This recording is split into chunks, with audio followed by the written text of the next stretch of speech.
Hi, today I'm trying to take some pictures of the Crested grebe, and hopefully it will already have some chicks, and ideally these chicks are like on the back of the grebe, but let's see if this is working or not.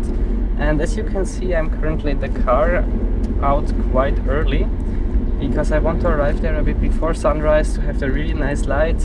And in this video I want to show you a bit what I look for when I'm out in the field, what lens I'm using, what settings I'm using, and so on. So I hope you can enjoy it and learn something from it.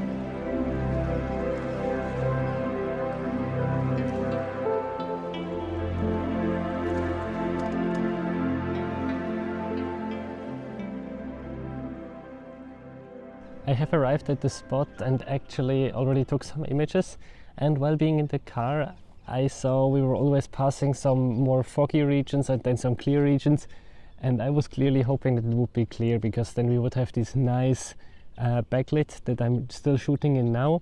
And in the end, when we arrived, it was clear, but even better, there was a tiny bit of fog like going up from the lake just because of the difference of temperature. And so it gave the whole thing a kind of a mystic look. And I lay down here. What I'm always trying to do if I'm taking pictures of water birds or any bird on the water is get as low as possible. I think this low perspective just helps to give kind of an intimate look with the birds. And I was taking out mainly my 600mm, was planning to shoot with this one. But actually before sunrise I ended up taking all my pictures just with the 100-500, the RF that I bought by the time of doing this video 1 week ago. And if you have seen my other video, I was not quite sure if I would like this lens so much or not, how useful it would be for my type of photography. And now there are some more birds in backlit. It's just amazing right now. Wow. So the ducks are cleaning themselves, drinking a bit of water, and all this with this super intense light. Yeah, but so far I've been really happy with the 100-500. I just have it next to me side by side, so I can easily switch, and I have two R5, so all the settings are basically the same. And in the beginning I started with the 100-500 because there was not so much light to work with, so the backlit did not work so well. And with the 100-500 I could include a bit more the surroundings, as you can see, and you could see a bit more of the mist, whereas with the 600 it looked basically too misty. But this all changed the moment the sun appeared. In this moment it was really intense, the light hitting all this mist and fog, and everything was just turning orange. And then I just switched to my 600mm for some more close-up shots of the birds. So far mostly ducks and some coots. I'm still hoping that the main goal, the Crested grebe, will show in nice light. I've seen it, but not in perfect light. So I was shooting with the 600, and what's always a bit difficult with backlit situations is the autofocus. So often I'm using the single point autofocus just to get the focus on the bird. And then I switch to the eye tracking autofocus. This usually works quite well, but you should be aware that once you go close to the sun, it will anyway be quite difficult. So I'm trying just to stay a bit left or a bit right of the sun, but not shooting directly in the sun.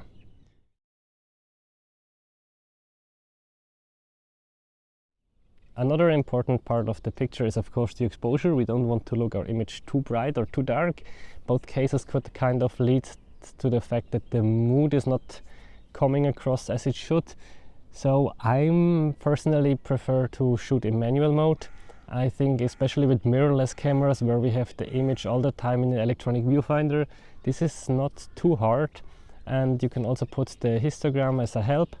And yeah, for me this is just the easiest. And then I usually shoot quite wide open. Here I was stopping down a tiny bit because with all this mist the background is anyway blurry, and this just gives me a bit more, well, a marge if the focus is slightly off. If I shoot at f5.6 instead of f4, I just have a higher chance that the bird is still in focus. And while I try to get it as good as possible in camera, I might still need to tweak both the exposure and the white balance a tiny bit in post. So I think shooting raw, of course, really helps here. And I was also, as you might have heard before, switching to the mechanical shutter, just because with this I get one more stop of dynamic range, at least theoretically, with low ISO. And yeah, I think this might be useful in some situations.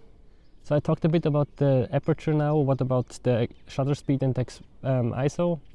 Well, first I would always think about the shutter speed. Theoretically, like a 640th of a second is enough. I sometimes prefer to rather go for 1/800th or 1,000th or even shorter, just because sometimes the birds start moving, they start drinking some water and etc.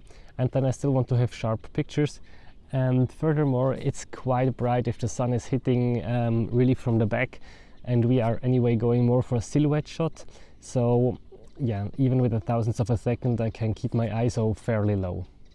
So the problem with these backlit situations is that the light is really only nice for a really short time. I would say for my taste like 10-15 minutes, and then I shoot for usually 5 more and then I leave. And this is what I'm going to do now. But of course I'm not going home, I'm just going a bit to the opposite side so that I have the light in my back, and then go for the bit more classical shots. And there I have at least another half an hour of nice light. And the really nice thing about this location is that there are some trees that will block the sun. So meaning my subjects, the birds, will be in the shadow, so no harsh contrast or anything, but the background will still be in the sun. And this means that the background will really start to glow and yeah, bring a bit more life to the picture.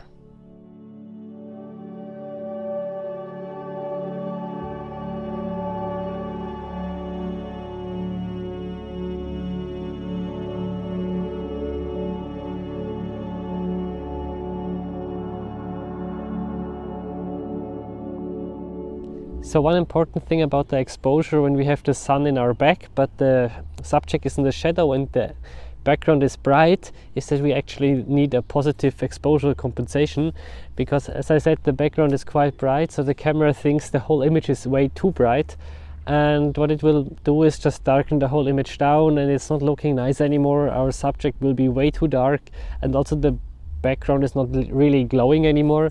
So I would recommend something between 1 to 2.5 stops of positive exposure control, or again what I prefer is actually shooting in manual mode. Just keep an eye on the histogram and every now and then go on the playback and check the pictures, also with these blinkies activated that show you which areas of the image are overexposed.